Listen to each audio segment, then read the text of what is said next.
맞습니다. 제가 이제 6주차 강의 녹음을 좀 준비를 하고 있습니다. 선생님들하고 이제 벌써 사이버로 수업을 개강을 한지 이제 6주차, 이 수업을 들으시면 6주차가 되시는 거고요. 5주차, 4주차, 5주차가 되시는 거고요. 그래서 곧 이제 중간고사 기간도 다가오기도 할 거고, 추석 연휴가 지나면 이제 10월 달 되면서 중간고사도 준비해야 되고, 또 평가에 대한 부분들을 좀 어떻게 해야 되나 지금 고민을 많이 하고 있습니다. 그래서 다음 주 정도에는 선생님들께 온라인으로만 계속 수업을 이렇게 진행을 하다 보니까 선생님들과 어떻게 만나야 되고 뭐 어떻게 전달해야 되는지에 대한 부분들을 의사 전달의 과정들을 좀 정확하지는 않지만 어쨌든 그 학생분들이 뭐 조별로 이렇게 과제를 낸다라고 그러면 또 조 이렇게 구성하시는데도 만나지 못하시니까 시간도 오래 걸리실 것 같아서 제가 조를 두 분이나 아니면 세 분 정도씩 이렇게 조를 좀 이렇게 구성을 할 수 있게 지정을 해드리고요. 과제 내용도 당초 OT에도 잠깐 소개를 드렸던 것처럼 이 교재의 특성상 맨 뒤에 이제 그 재정지원처별 이제 사례들을 좀 실제로 보실 수 있도록 실어도 이렇게 적재를 해두었는데요. 그런 것들을 좀 한번 꼼꼼하게 보시고 그다음에 실제로 잘 작성된 이 사례들을 프로포잘 제안서들을 좀 검토를 하시고 나라면 어떻게 그 제안서를 작성을 할 수 있을지 아니면 똑같은 사회 문제를 바라보는 시각에서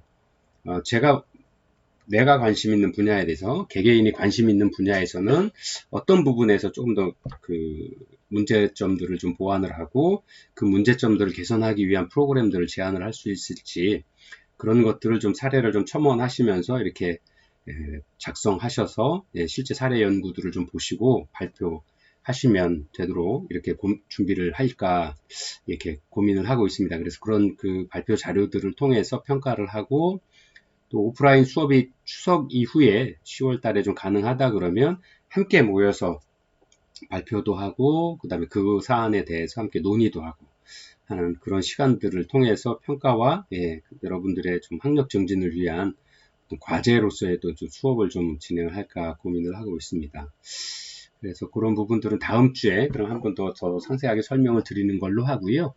오늘은 이제 여러분들 지난 3장까지의 수업을 다 마치면서 파트 1, 사회복지에 대한 어떤 사회복지 프로그램에 대한 어떤 개념들, 또 아니면 그 프로그램의 개발 모형들, 그 다음에 어떻게 프로그램들을 평가하는지 등에 대해서 함께 공부를 해왔습니다. 그래서 어쨌든 평가의 시간에도 말씀을 드렸던 것처럼 매 제안서를 만드는 매 과정이 어떤 평가자의 입장에서 작성자의 입장이 아닌 그 제안서를 받아보고 제안서를 평가하시는 분들의 어떤 입장에서 하기 위해서 평가라는 부분을 좀 먼저 공부한다. 그 다음에 굳이 평가라는 것이 꼭 어떤 누군가에게 평가받는 그런 것을 떠나서 스스로 자체평가라든가 아니면 제3의 시각을 가지고 제안서나 어떤 사회 문제를 바라보는 시각을 키운다 그러면 또한 이것이 사회복지사의 역량을 좀 키우고 기관의 역량을 키우는 일이 아닌가 해서 지난 시간에 그런 평가에 대한 중요성이나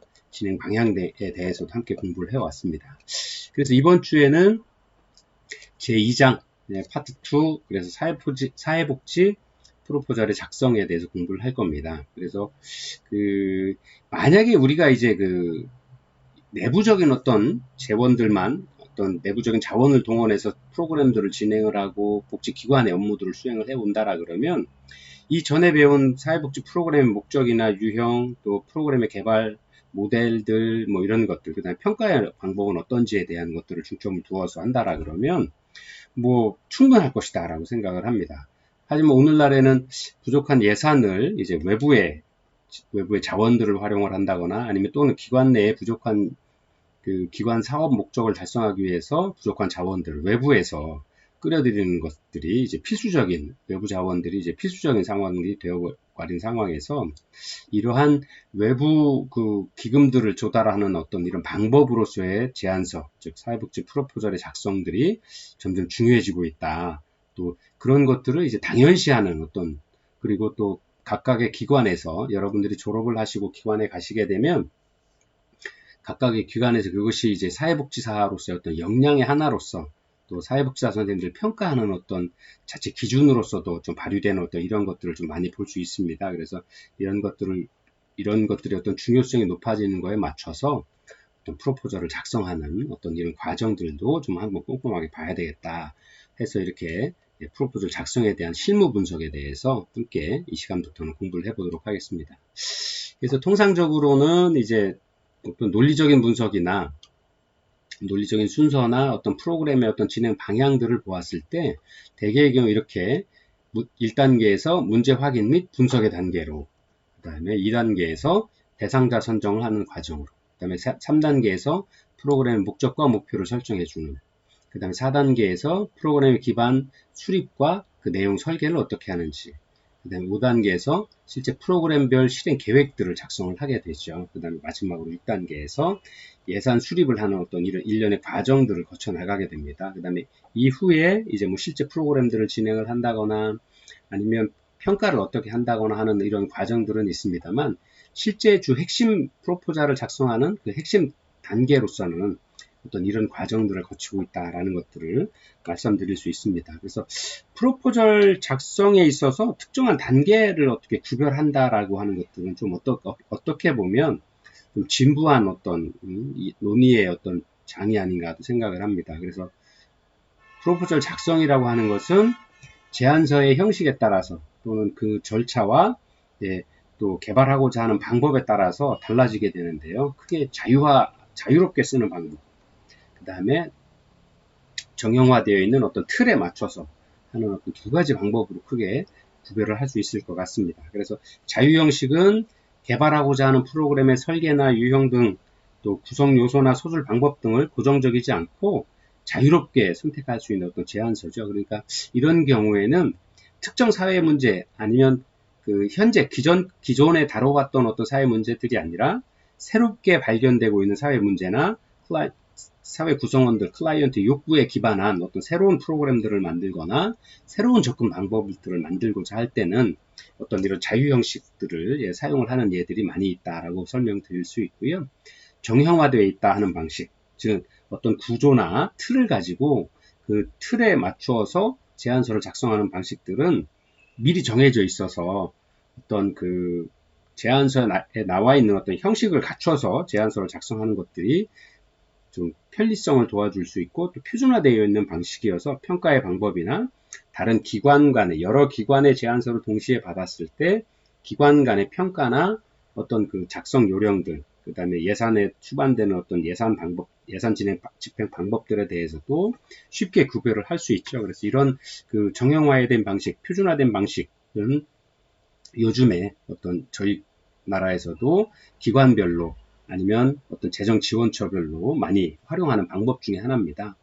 근데 실제로는 미국의 사례나 외국의 사례들을 많이 보았을 때도 실제 그 정형화되어 있는 요구들, 제안서를 요구하는 방식이 약 한 73% 정도라고 이야기를 하고 있고요. 또 필수적이지는 않으나 뭐 꼭 그 제안서를 선호하는 비율이 약 한 18%.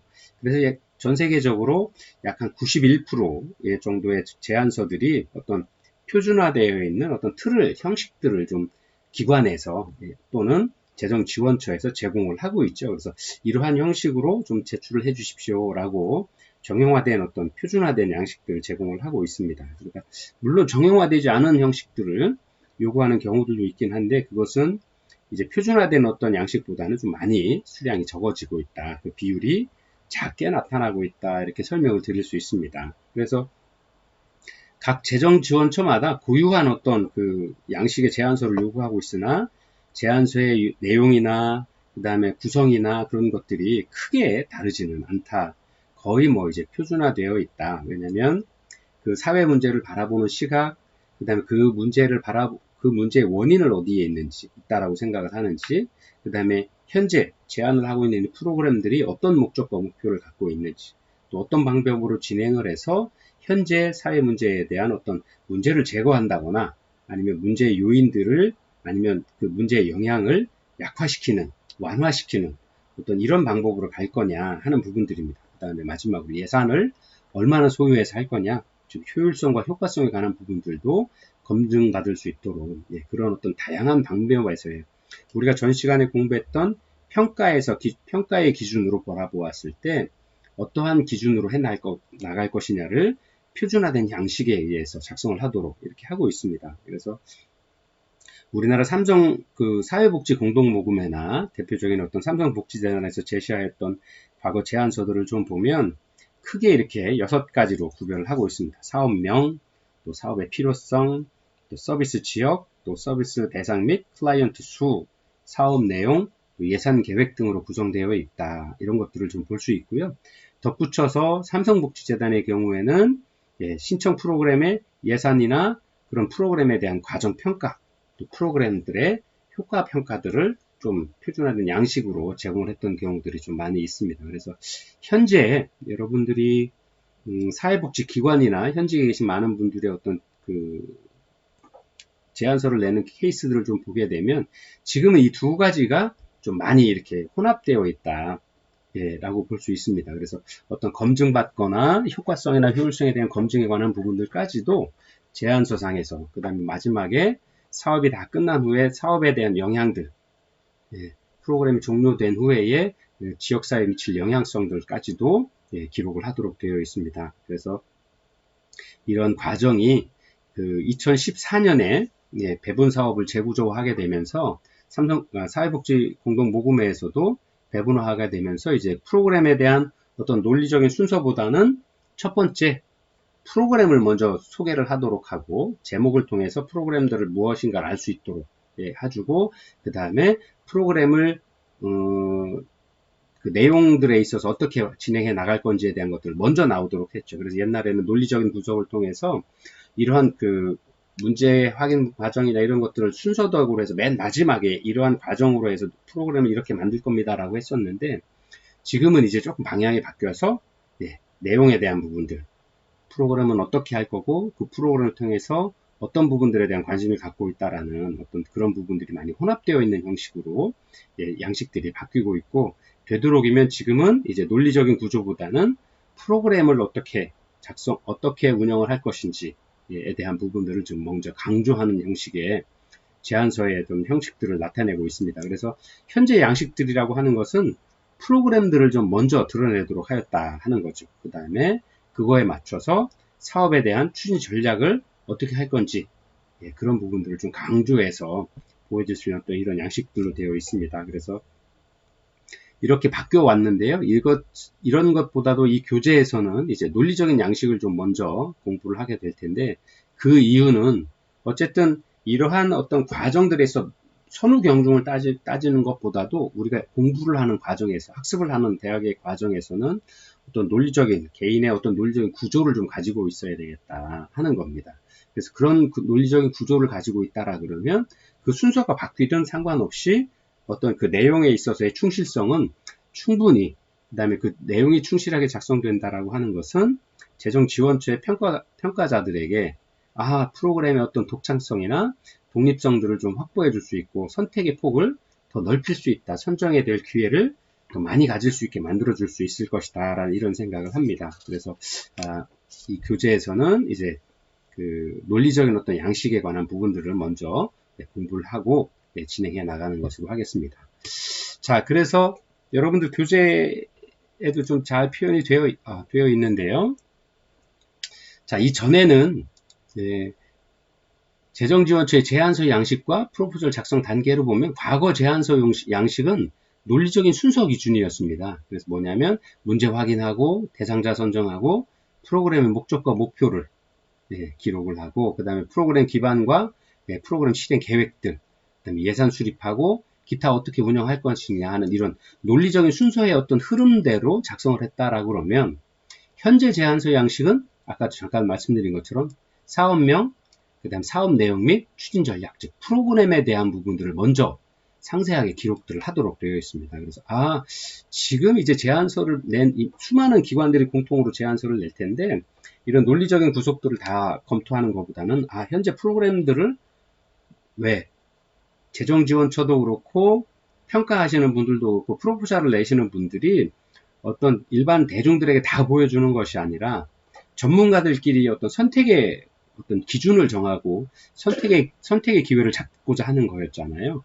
그래서 그러면 구체적으로 너네가 하고자 하는 일이 뭔데? 라는 걸 먼저 보게 된 거죠. 그걸 먼저 중요시하게 된 거죠. 그래서 프로그램의 내용들을 먼저 보여주고, 그 다음에 이 프로그램들을 하기 위한 어떤 집행 전략들이 뭔지, 이런 것들을 좀 체계적으로 먼저 보여주는 단계로 변화가 있어 왔다라는 거죠. 그래, 과거의 논리적 순서였다면 현재의 제안서 양식은 실제 현장에서 집행되는 부분에 대해서 좀 더 세밀하게, 또 추진 전략에 대해서 세밀하게 좀 표현을 하는 부분들을 좀 강조해 나가고 있다. 그래서 이렇게 보여드릴 수 있습니다. 다만 이제 저희 교재에서는 논리적인 부분, 아까 설명드린 것처럼 논리적인 부분에 입각해서 좀 교재에서 공부를 같이 하고요.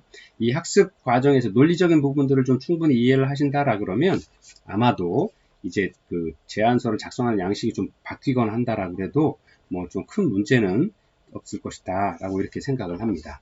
자, 그래서 이전에는 여기도 단계별로 비교를 한 거 보면 1단계에서 뭐 사업에 왜 필요한지를 했는데 요즘엔 이제 2단계가 바로 나오죠. 네. 프로그램에 대한 내용 설명들을 하고, 그 다음에 사업 내용 및 집행 전략에 대해서 옛날에 4단계, 5단계에서 설명되었던 것들을 먼저 설명을 하게 됐다라는 거죠. 예, 그래서 이런 부분들이 현대 사회에서는 조금 좀 바뀐 부분이다. 그래서 이런 부분들을 좀 충분히 이해를 하고 공부를 함께 진행해 나가도록 하겠습니다. 자, 첫 번째 단계라고 할 수 있는데요. 프로그램 작성과 실제에서 첫 번째 단계는 문제 확인 및 분석의 단계입니다.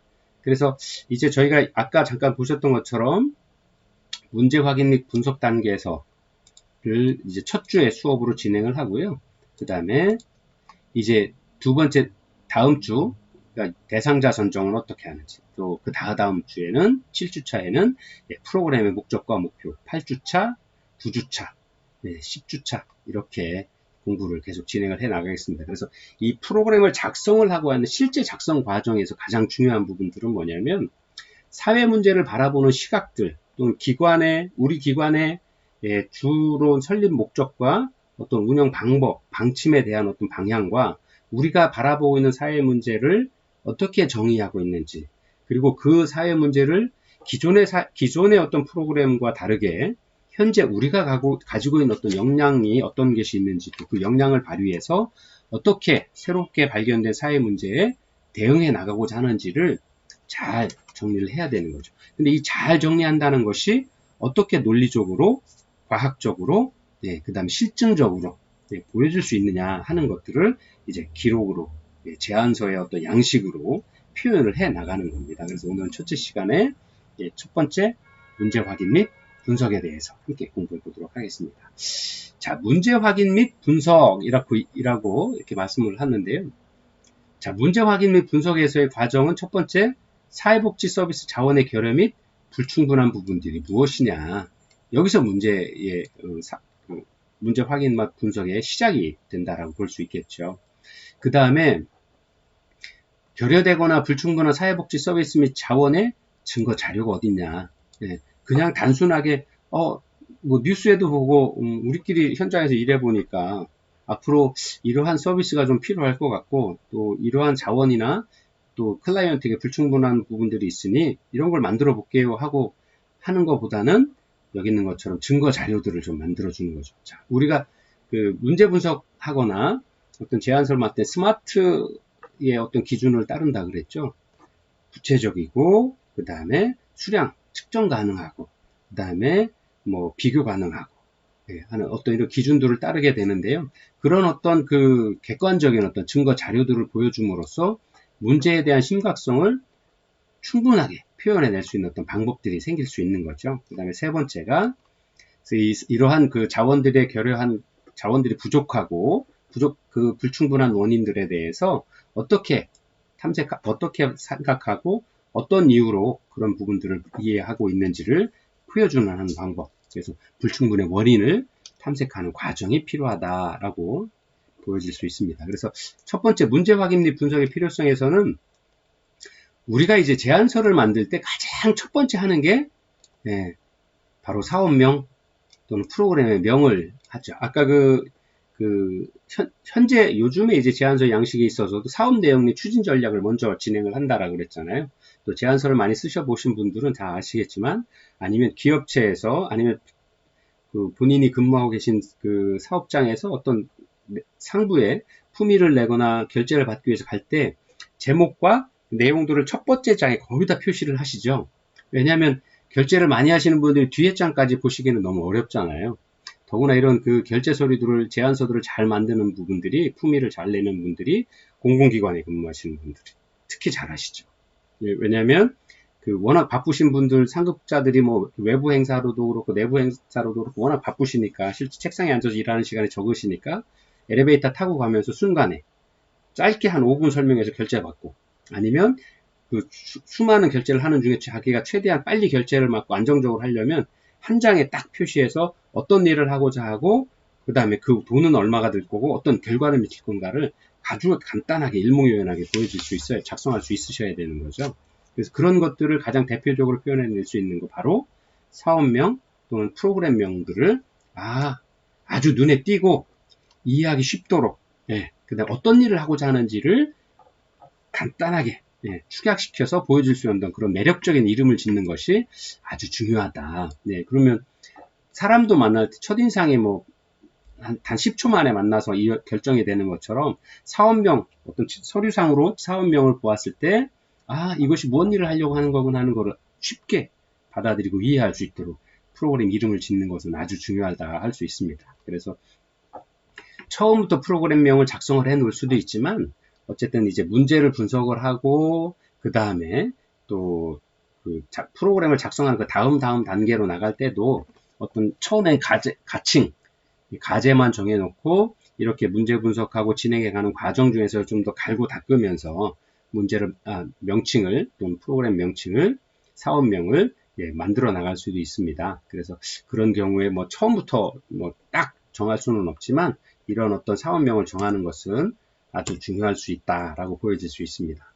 그래, 예를 좀 보시면 사회복지 공동모금회에 있는 어떤, 저희가 나중에 이제 이 사례를 좀 공부를 같이 하실 건데요.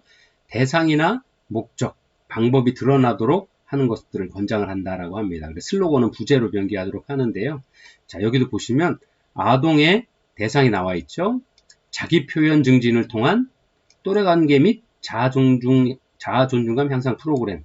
목적은 또래관계 및 자아존중감 향상 프로그램인데 방법은 어디냐? 자기 표현 증진을 통해서. 대상과 목적, 방법이 다 드러나 있죠.